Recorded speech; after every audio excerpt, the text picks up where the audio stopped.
Hi again then guys, and welcome to the 39th pick, now breaking into the 30s, we're advancing up through the list, and in a similar way to the previous episode where I mentioned that there are certain cars which I would call favourites and others which I would call dream cars, and the differences between the two, for me this is another perfect example of that, the Maserati GranCabrio. And for those who are maybe wondering, I do specifically mean the GranCabrio and not just the Gran Turismo in general, because when I have a certain car as a dream car or as a favourite, it sometimes really does come down to a specific variant or variation of that car, be it an open-top version, maybe even in a certain colour. And although there are some people who view that as maybe too specific or pedantic, there are definitely those of you, majority probably, who can totally understand that. You have a favourite car and you want it in a certain colour with a certain trim package, and then that is the ideal. And I definitely have a lot of cars which for me are like that. I love it in a certain colour, and if you change it, I don't quite like it as much.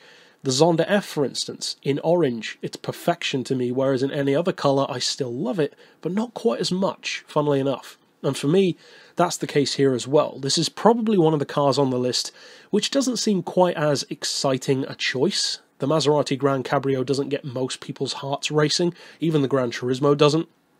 But at the same time, it's a car which, again, like the Cobra or like the Griffo, everything just falls into place perfectly for me. And just like how my absolute favourite car in the world used to be the Mercedes CLK GTR, until I found out about the CLK GTR Roadster, and then I just love that one even more. Not just because it was an open top for the sake of it, but because it was more than that. It was a significantly different looking car. It was even more exclusive, and it did happen to also not have a roof, which I think is cool, but part of that always appeals to me because of how badly I would fit into a car like that if it did have a roof.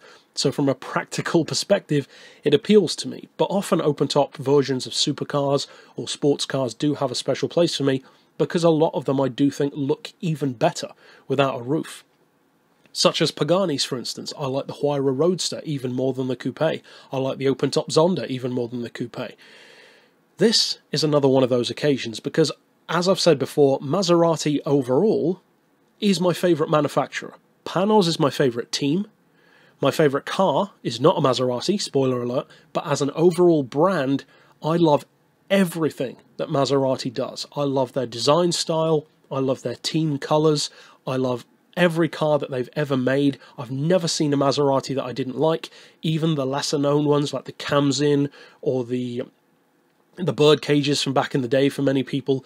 They're not conventionally good-looking cars, but I still love them. They're more oddball, and that kind of sums up Maserati. They've always been the less obvious choice to the much bigger and more brash Ferraris and Lambos. But I love that. That's the exact kind of brand that I like. Not just different for the sake of it, though, but actually really nice. Cars which can brilliantly take on stuff like Aston Martins, because like Aston Martin, Maserati always goes the extra mile to not just be fast and exotic, but also comfortable, well-equipped, and luxurious as well.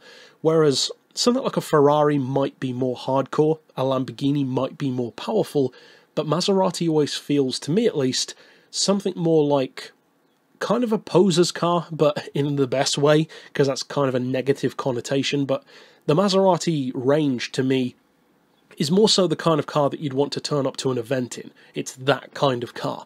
And there are a few in that category for me, like the SLR McLaren is one of those cars, the Aston Martin 177, or even the DBS. They just dominate the scene. If you pull up in that car, it dominates, but at the same time it runs the fine line which I don't think many Ferraris do, or even Lambos, where they go over the edge. They're the kind of car which attract attention, but then people don't like you because of what you're driving. You're that kind of driver. Whereas with the Maserati, that doesn't really happen. Some people don't notice you, some people do, and don't know what you're driving, and then some people do notice you and like the car because they have that appreciation. And it's funny how that change occurs, because often they'll cost as much as a Ferrari or a Lambo, but they don't have the same stigma attached to them. They're almost viewed more as art pieces. And the reason why I love the Gran Turismo, and even more specifically the GranCabrio overall, is because, like many of the other favourites on my list, They go beyond just being fast or exclusive or powerful, but they're actually genuinely usable at the same time. And that's a very, very important thing for me, to be not just a favourite car, but a dream one as well.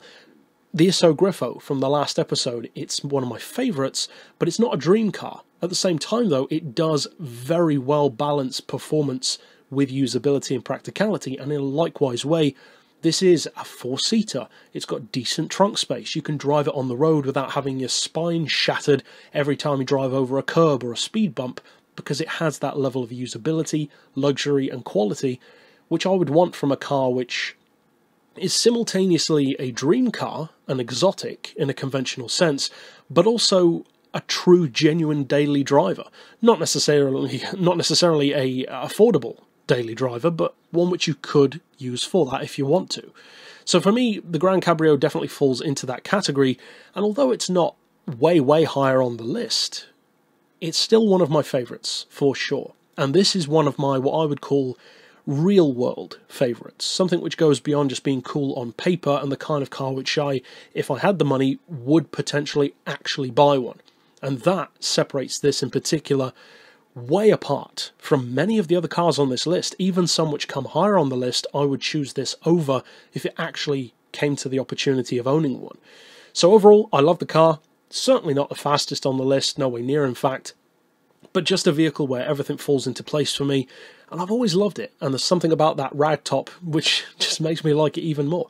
But that's it for this pick. If you are new to the series, you can click through at the end of this video and see all of the other episodes if you are so inclined, but for now, as always, thanks for watching.